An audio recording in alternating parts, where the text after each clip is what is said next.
We're back with another PCBH Corner. I'm Dr. Beachy, and I'm here with Dr. David Bauman. So, one of the things that I know is very close to your heart is how to make behavioral health services and primary care behavioral health indeed what it's supposed to be, primary.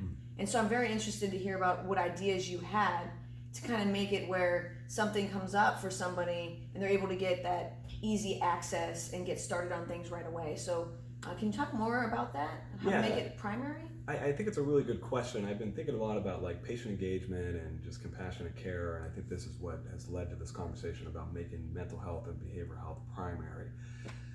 Like, how neat would it be? Like, and again, it does really make me get excited about this. Like, how neat would it be if patients or people within the United States or the world, when stressors came up, when difficulties came up, when hardships came up, they literally thought, I need to go see my behavioral health consultant. Like, I need to go see my behavioral health provider. That it was primary, that there was access, that they knew this was someone that cared and sort of compassionate care, and that this was a place that they felt a relationship with. And this is why I think we love being in primary care, is because that's what primary care is about, is having access and allowing people to come in and providing this continuity of care throughout people's lifetime. Now, the interesting thing is that I think, when we do presentations, I think a lot of people get on board with this idea. Like, oh, it would be great. It would be great if we saw maybe the level of the population that primary care does, like 60s, have a higher penetration rate of the population. Exactly, like getting into the 60s or the 70s, right? Like where we're at, we're still stuck in the single digits for our penetration rate within the United States.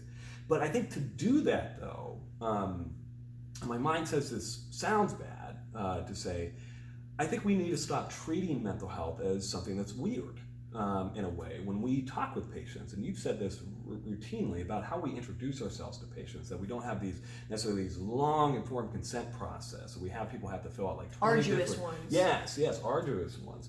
That we get something done that day, that we're not letting people go to the third or fourth visit without actually implementing a form of treatment. That we're normalized by us not pathologizing and focusing solely on diagnosis, but more building people up, showing resiliency. I think all of those things, would make mental health primary. So you're essentially saying we as a field, we may have to do things a little bit differently than what we've done in the past. Correct. Making the whole process more streamlined, and so that you can come in, get the help that you need without the labels, the excessive informed consent, without just the excessive layers of barriers. And think about how, if we did that, we could start to focus on primary prevention. In mental health, we're really stuck in tertiary prevention, right? Like after the disorders happen and the symptoms are there and it's really wreaking havoc in people's lives, we're starting to somewhat get into more secondary prevention. But this would be us potentially being able to make it primary prevention, which I think would just be unbelievable for us to do. Well, it reminds me of what Dr. Kirk Strassel said in one of the very first PCBH corners, is that to question assumptions.